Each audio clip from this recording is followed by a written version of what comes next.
Hello everyone, welcome back to my YouTube channel. Hope you are all doing well. आज की कहानी है Janvi Kukreja murder case. दिन 31 दिसंबर 2021।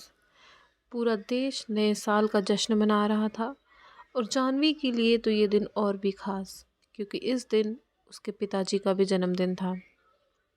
और इसी दिन जानवी की किसी खास दोस्त ने एक न्यू ईयर की पार्टी रखी थी। जानवी अपने दोस्तों के साथ उस पार्टी में जाती है। अगले दिन सुबह 5 बजे उसके घर वालों के पास मैसेज आता है और उनकी सारी दुनिया ही बदल जाती है। सब कुछ बदल जाता है। मुंबई में रहने वाली 19 साल की जानवी कुकरेजा के साथ पार्टी में दिल दहला देने वाली घटना को अंजाम दिया गया था। उसके शरीर पे 48 जख्मों के निशान थे।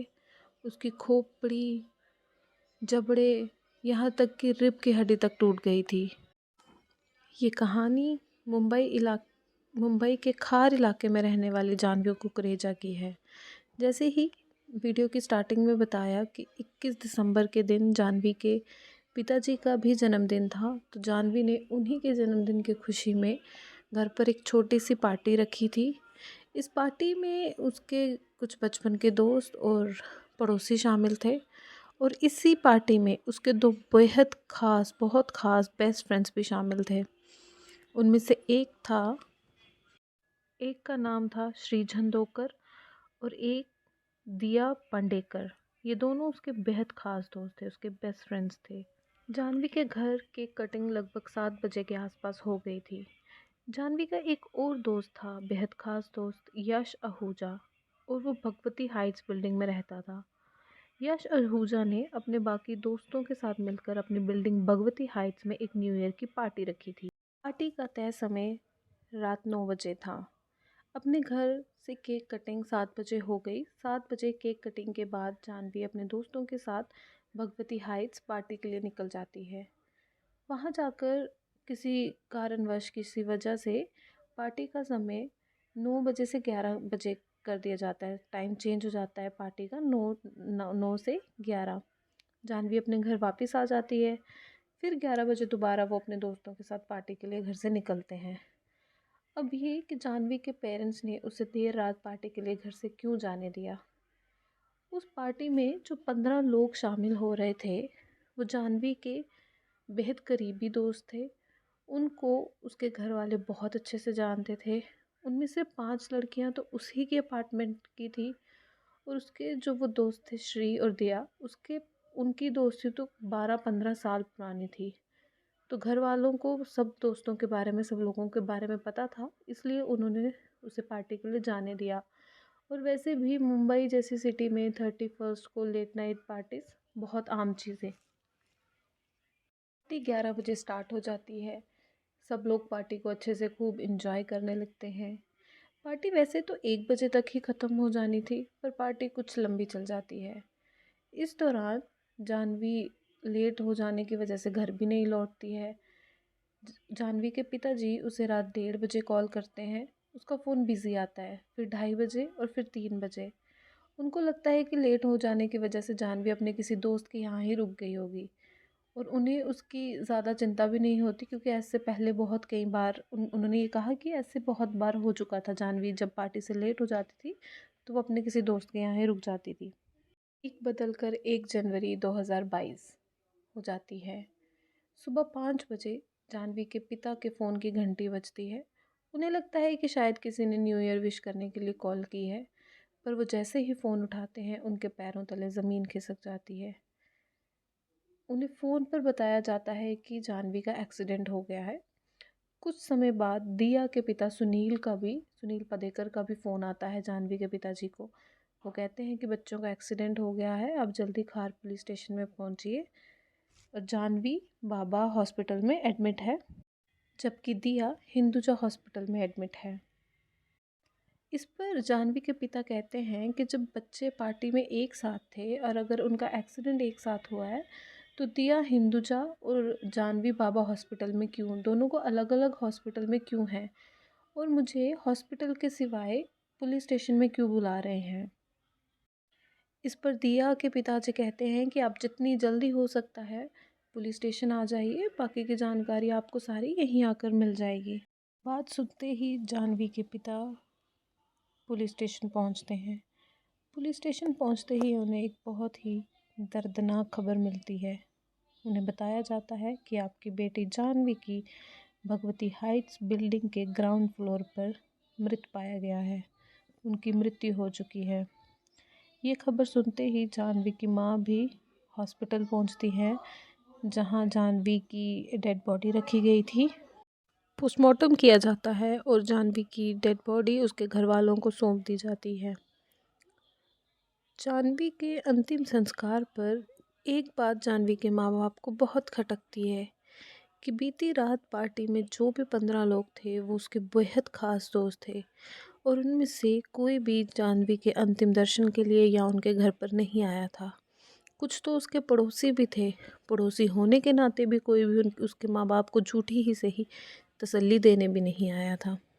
पुलिस अपनी इन्वेस्टिगेशन स्टार्ट करती है। पुलिस इन्वेस्टिगेशन के दौरान जानवी की एक दोस्त बताती है कि पार्टी में श्री, दिया और जानवी सबसे अलग होकर एक साइड पर बैठे थे और वह कहती है कि उसने जब देखा तो श्री और जानवी एक दूसरे को किस कर रहे थे और कुछ समय बाद श्री और दिव्या को भी उसने एक साथ देखा। ये देखकर जानवी, श्री और दिया में कहासुनी शुरू हो जाती है। उसके दोस्त के बयान के अनुसार उसने देखा कि इसके बाद जानवी किसी को फ़ोन पर बात कर रही थी। अब पुलिस के लिए विषय ये कि इतनी देर रात जानवी किससे फ़ोन पर बात कर रही थी। छानबीन में पता चला कि जानवी अपनी एक ख़ास दोस्त परनिका से उसके बाद फ़ोन पर बात कर रही थी। उसने तकरीबन रात 1:40 पर अपनी दोस्त परनिका से बात की। परनिका ने पूछताछ में बताया कि जानवी ने उन्हें कहा कि उसे श्री और दिया की यह हरकत बिल्कुल अच्छी नहीं लगी। उसे श्री और दिया की इस हरकत पर बहुत गुस्सा और बहुत निराशा थी और उसने ये भी कहा कि वो दोस्त के तौर पर श्री और दिव्या को खोना नहीं चाहते। ये आखिरी बातचीत थी अपनी दोस्त परनिका के साथ। इसके बाद वो फ़ोन काट देती है और ये जानवी की आखिरी बातचीत थी। इसके बाद जब पार्टी ख़त्म होने पर 2:20 पर कुछ लोग घर जाने के लिए नीचे आते हैं तो वो नीचे जानवी को मरा पड़ा हुआ देखते हैं। वो देखते हैं कि जानवी की डेड बॉडी वहाँ पड़ी है।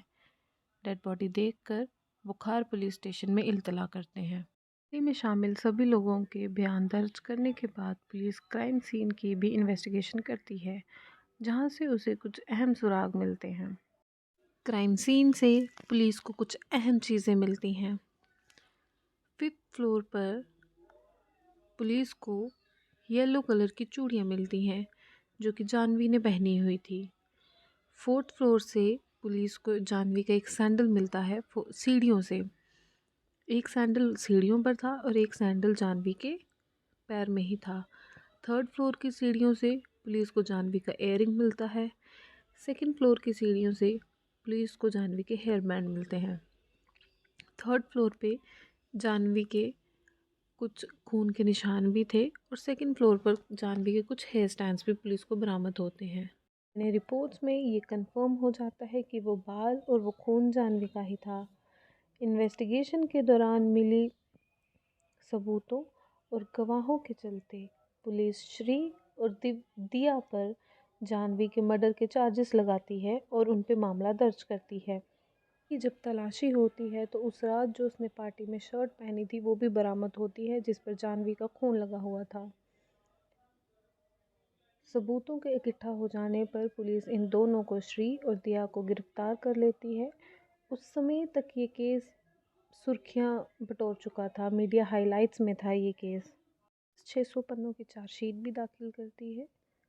चार्जशीट के अकॉर्डिंग जानवी की डेथ कोई नेचुरल डेथ नहीं थी, बल्कि उसको बहुत बेरहमी से मारा गया था और उसकी डेथ का, उसकी मर्डर का इल्ज़ाम और किसी पे नहीं, उसके बेस्ट फ्रेंड्स पर था। और गवाहों के बिना पर पुलिस दावा करती है कि हत्या की वजह लव ट्रायंगल थी। श्री और जानवी एक दूसरे के साथ रिलेशनशिप में थे, जबकि दिया उसकी बेस्ट फ्रेंड थी और श्री ने जानवी के पीठ पीछे दिया के साथ भी रिलेशनशिप बनाया था, वो दोनों भी एक रिलेशनशिप में थे। पार्टी में ये चीज़ जानवी को पता चलती है और उसे ये चीज़ बिल्कुल अच्छी नहीं लगती है। इस चीज़ के चलते उन सब में झगड़ा शो होता है, कहा-सुनी होती है। वो झगड़ा करते-करते 5th फ्लोर पर आते हैं। 5th फ्लोर पर आते-आते झगड़ा इस कदर बढ़ जाता है कि उनके बीच हाथापाई शुरू हो जाती है। श्री और दिया मिलकर जानवी को मारते हैं। जानवी भी अपने बचाव में आगे से उन पर वार करती है, जिसके चलते दिया के होंठों पे चोट लग गई और श्री को भी कुछ चोटें आई हुई थी। फिर वो दोनों मारते हुए जानवी को 2nd फ्लोर तक लाते हैं और 2nd फ्लोर से पहले उसका सर रेलिंग पर ज़ोर से मारते हैं और उसके बाद उसको 2nd फ्लोर से सीधा नीचे धक्का दे देते हैं। इस तरह जानवी की बहुत दर्दनाक मौत होती है। जानवी के फ्रेंड्स पार्टी में जो शामिल थे, जब नीचे जानवी की डेड बॉडी देखते हैं तो वो सबसे पहले श्री को ही कॉल करते हैं, क्योंकि उन्हें पता था कि श्री उसका बॉयफ्रेंड है। पहले तो वो फ़ोन नहीं उठाता, उसके बाद वो बिल्कुल नॉर्मल रिएक्ट करता है। खैर, अभी श्री और दिया पुलिस की गिरफ्त में है, उन पर मामला है अभी तक जारी है। पर अभी तक उन्होंने जानवी के कत्ल को कबूला नहीं है। उन्होंने बस उनके यही बयान है कि हमें कुछ नहीं याद, हम तब ड्रंक थे, हम सब नशे में थे, हमें कुछ नहीं याद। और पुलिस को कोई आई विटनेस भी नहीं मिला। पर सर्कमस्टांसेस, एविडेंसेस और डीएनए रिपोर्ट्स और कुछ साइंटिफिक रिपोर्ट्स के हिसाब से पुलिस ये दावा करती है कि जानवी का कत्ल श्री और दिया ने ही किया है। 2022 में दोनों ने बेल के लिए भी अप्लाई किया था, पर कोर्ट ने सर्कमस्टांसेस एविडेंस को बहुत मजबूत मानते हुए और मद्देनज़र रखते हुए उनकी बेल की अपील रिजेक्ट कर दी थी। ये था अभी तक का मामला, अभी तक सुनवाई जारी है। So thank you. अगर आपको कहानी अच्छी लगी हो तो please like, share and subscribe my channel and do give your views in comment box. Thank you very much.